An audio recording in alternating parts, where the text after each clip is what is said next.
کی ضرورت نہیں ہے. انہوں نے بزرگوں کے مقابلے میں یہ جملہ نکل گیا ان کی زبان سے, ہم بھی تو کچھ ہیں. بس اتنا کہنا تھا. ان کی ولایت سلب ہو گئی, ان کی کرامت چھین لی گئی. اب دیکھو بندہ نواز گیسو دراز کی جیسے ہی کرامت چھینی تو اپنے اوپر غور کرتے ہیں تو خالی خالی نظر آتا ہے, اپنے بالکل خالی نظر آ رہے ہیں. جیسے ہی غور کیا خالی, ابھی تک تو زمین کی طرف دیکھتے تھے تحت الثری نظر آتا تھا, آسمان کی طرف دیکھتے تھے عرش اعظم تک دکھائی دیتا تھا. لیکن جیسے یہ جملہ عبد القادر کے مقابلے میں زبان سے نکلا, اب سب کچھ دکھنا بند ہو گیا, بالکل خالی ہو گئے, کرامتیں سلب ہو گئیں, ولایت چھن گئی. کس نے چھینی جانتے ہو؟ سیدنا عبد القادر جیلانی.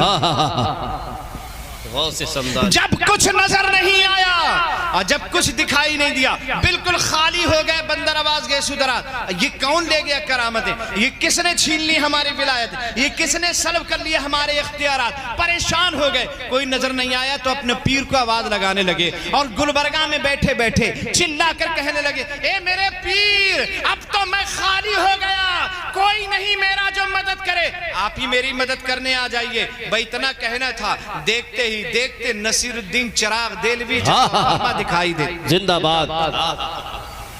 بہت بڑھیا واقعہ ہے, بہت ہی لاجواب. ایک لمحے میں نصیر الدین چراغ دہلوی نظر آنے لگتے ہیں. اب وہ خانقاہ میں نصیر الدین چراغ دہلوی آ گئے. جیسے ہی آئے فرمایا کیا بات ہے, کیوں چلا کے ہمیں یاد کر رہے تھے؟ عرض کرنے لگے حضور ولایتیں چھن گئی ہیں, کرامتیں چھن گئی ہیں, کس نے چھینی ہیں؟ کہ یہ تو مجھے نہیں پتا, البتہ اتنا ضرور ہے کہ میری زبان سے ایسا جملہ نکل گیا. حضرت نصیر الدین چراغ دہلوی نے مراقبہ کیا, اور جب مراقبہ کیا تو نظر آیا, دکھائی دیا کہ عبد القادر جیلانی نے ولایتیں چھینی ہیں, انہوں نے کرامتیں چھینی ہیں. اور حضرات غوث اعظم جلال میں تھے. کہا تمہیں نہیں معلوم بندہ نواز گیسو دراز تمہاری کرامتیں اور تمہاری ولایت عبد القادر جیلانی نے سلب کر لی ہے. حضرات جیسے ہی کہا عبد القادر نے سلب کی ہے تو بندہ نواز گیسو دراز اپنے پیر و مرشد سے کہتے ہیں, حضور میری کرامتیں واپس کروا دیجئے, میری ولایت مجھے دلوا دیجئے. بندہ نواز گیسو دراز کے مرشد حضرت نصیر الدین چراغ دہلوی کہتے ہیں, اس وقت عبد القادر جیلانی جلال میں ہیں,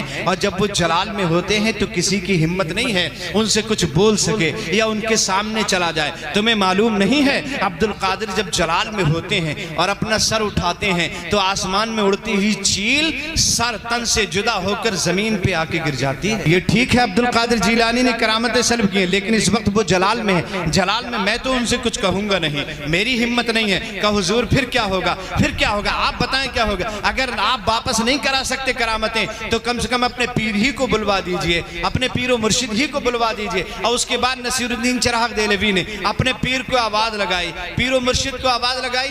دیکھتے ہی دیکھتے گلبرگہ میں حضرت نظام الدین اولیاء محبوب الہی جلوہ فرما ہو جائے. نظام الدین اولیاء محبوب الہی جلوہ فرما ہو جاتے ہیں. جیسے ہی محبوب الہی سامنے آئے, یہ دونوں بزرگ کھڑے ہو کر عرض کرنے لگے, حضور کا کیسے یاد کیا؟ کہ حضور عبد القادر جیلانی نے بندہ نواز گیسو دراز کی کرامتیں چھین لی ہیں, سلب کر لی ہیں, یہ خالی ہو گئے, رو رہے ہیں, چلا رہے ہیں, گڑ گڑا رہے ہیں, ان کی کرامتیں واپس کروانا ہے, عبد القادر سے سفارش کرنا ہے. حضرت نظام الدین اولیاء محبوب الہی نے مراقبہ کیا, اپنی گردن کو جھکایا, دیکھا تو عبد القادر جیلانی جلال میں تھے, ناراض تھے, آنکھیں کھول کر کہنے لگے, اس وقت عبد القادر جیلانی جلال میں ہیں, اور جب وہ جلال میں ہوتے ہیں تو مردوں کو زندوں کو مردہ کر دیتے ہیں, اور جب مہر پہ ہوتے ہیں, خوش ہوتے ہیں تو مردوں کو زندگی عطا فرما دیتے ہیں. میں تو سفارش اس وقت نہیں کر پاؤں گا, ہاں البتہ اتنا ضرور ہو جائے گا, اگر آپ کہیں تو اپنے پیر و مرشد کو بلا دو. کہ حضور تو اپنے پیر ہی کو بلا لیجئے. اور نظام الدین اولیاء محبوب الہی نے وہیں گلبرگہ کی سرزمین پر اپنے پیر کو آواز لگائی. دیکھتے ہی دیکھتے حضرت بابا فرید الدین گنج شکر جلوہ فرما ہو جاتے ہیں. حضرت بابا فرید الدین گنج شکر جلوہ فرما ہو جاتے ہیں.